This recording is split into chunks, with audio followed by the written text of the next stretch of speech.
menurut Anda apa yang perlu dilakukan oleh Partai Perindo atau juga oleh TGB sendiri agar kemudian tren yang baik ini, tadi Anda katakan, ini bisa meningkat lebih besar lagi angkanya? Ya, yang pertama kan tren keterusungan itu dimulai dari elit sebetulnya untuk cawapres. Artinya yang menentukan cawapres seseorang itu ya hanya satu atau dua tokoh. Dalam hal ini ketika kandidatnya adalah Ganjar Pranowo, maka targetnya adalah Joko Widodo kemudian Megawati, termasuk juga mungkin ketua umum dari masing-masing partai mitra koalisi. Sehingga hal yang paling awal untuk dilakukan adalah memperkuat basis suara untuk partai politik dibandingkan untuk suara partai personal. Bisa saja bahwa TGB muncul itu bukan serta-merta karena faktor TGB-nya secara alami sejak awal.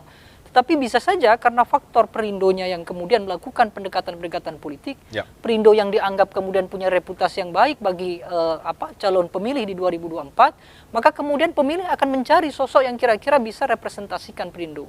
Dan itu muncul adalah TGB.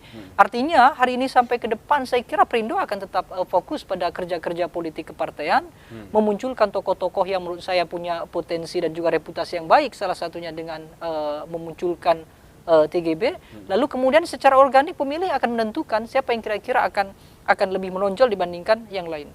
Dengan satu catatan bahwa koalisi tentu akan lebih tertarik dari sisi kemenangan di koalisi partainya lebih dulu.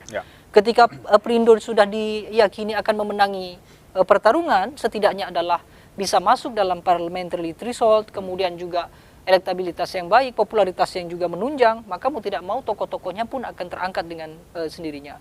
Dan satu hal menurut saya yang penting dilakukan adalah memaintain wilayah-wilayah yang memang tidak termaintain oleh kelompok pertama. Dalam artian adalah PD Perjuangan dan juga Ganjar Pranowo. Maka secara khusus sebetulnya komposisi Jawa non-Jawa ini sebenarnya hanya cocok untuk Ganjar Pranowo, bukan untuk Anies Baswedan atau untuk Prabowo Subianto. Mengapa demikian, Bang Deddy? Satu sisi pemilih Ganjar Pranowo dan juga PD Perjuangan itu basisnya ada di Jawa. Sudah kuat di Jawa ya? Sudah kuat di Jawa. Di Jawa utamanya tentu adalah Jawa Tengah. Kemudian terdekat dari Jawa adalah Bali. Dan di Jawa Timur juga cukup lumayan sebetulnya. Di Jawa Timur juga oke. Artinya apa? Ketika Ganjar Pranowo harus bertemu lagi tokoh dari Jawa, anggap sajalah misalnya ada godaan untuk mengambil tokoh NU sebagaimana yang biasa diambil oleh PD Perjuangan misalnya. Itu sebetulnya tidak terlalu membantu secara signifikan, kecuali hanya sebatas pasangan capres dan cawapres. Yang punya kontribusi dan punya potensi mengungkit elektabilitas partai maupun elektabilitas capres cawapres adalah ketika keragaman itu terjadi.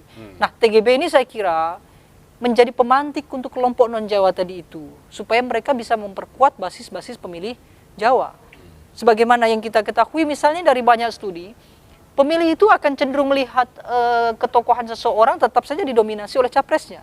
Cawapres hanya akan dianggap sebagai pelengkap sekaligus memang harus punya daya dongkrak, kan kira-kira gitu. Sehingga kalau kemudian ada keragaman antara Jawa non-Jawa, itu besar kemungkinan memang sangat cocok dengan Ganjar. Kalau Anies tidak. Anies artinya dia di Jawa anggap saja tidak dominan, sehingga masih memerlukan tokoh Jawa supaya memperkuat dominasi di Jawa itu. Itulah sebabnya kenapa kemudian Gerindra di 2019 mengambil basis pemenangan di Jawa Tengah, meskipun mereka tahu bahwa Jawa Tengah adalah wilayahnya PDI Perjuangan. Begitu juga dengan Prabowo, meskipun pada posisi sekarang Prabowo juga sudah lebih unggul. Artinya siapapun cawapresnya, yang dilihat adalah capresnya. Tapi bagi Ganjar, karena partai dominannya di Jawa, maka memerlukan kelompok yang di luar Jawa agar tidak tumpang tindih, kira-kira begitu. Oke. Dan kalau kita melihat track record seorang TGB ya, Bang Deddy, kalau kita bicara soal ceruk pemilih Muslim, tampaknya TGB ini relatif diterima oleh banyak kelompok Muslim lainnya begitu ya. Bagaimana Anda memotret soal itu? Nah, ini juga menurut saya menarik.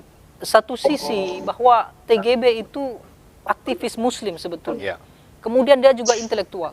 Artinya dia bisa meredam suara-suara yang kemungkinan besar akan bergeser ke Anies Baswedan karena sama-sama terafiliasi dengan aktivis Muslim sekaligus sebagai intelektual. Kemudian sebagai ulama ini penting. Kenapa? Karena lebih banyak pemilihan di Indonesia, utamanya 2014, kemudian 2019, sentimen-sentimen agama menguat karena faktor itu tadi, soal religiusitas atau tidak. Sehingga dengan memunculkan Ganjar hari ini yang dalam tanda kutip tidak religius secara appearance politiknya, lalu kemudian didukung oleh kelompok yang appearance-nya sudah religius, sebagaimana yang dimunculkan oleh TGB, ini akan sangat penting sekali. Di luar itu juga, baik Perindo maupun TGB, ini berada pada satu kelompok yang kemungkinan besar bisa diterima oleh banyak pihak. Satu sisi mereka tidak begitu tidak begitu jauh dari kekuasaan, artinya mereka tetap mendukung jalannya pemerintahan hari ini yang sangat keras sekali pertentangan dengan kelompok yang kontra begitu. Tapi sisi lain juga mereka terbukti banyak pemilih Perindo termasuk pemilihnya TGB adalah kelompok-kelompok yang memang kontra pemerintah. Artinya satu sisi dengan pemerintah dekat, satu sisi dengan publik juga dekat. Nah, hal-hal semacam ini yang perlu dijaga. Artinya tidak semua partai bisa begitu. Apalagi di semua koalisi, misalnya kita mau bicara koalisi Anies Baswedan, sudah jelas itu didominasi oleh kelompok yang kontra pemerintah secara ketokohan, meskipun dari sisi partai politik ada partai politik mitra pemerintah yang juga dukung Anies Baswedan. Begitu juga dengan Prabowo.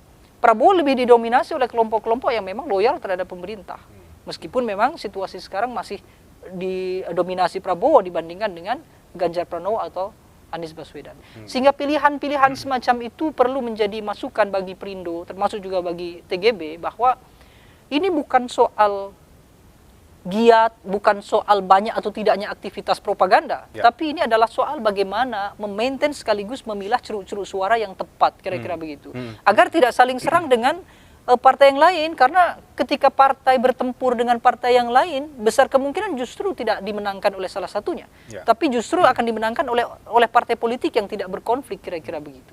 Itulah yang kemudian bisa diambil oleh Perindo dan juga TGB ke depan.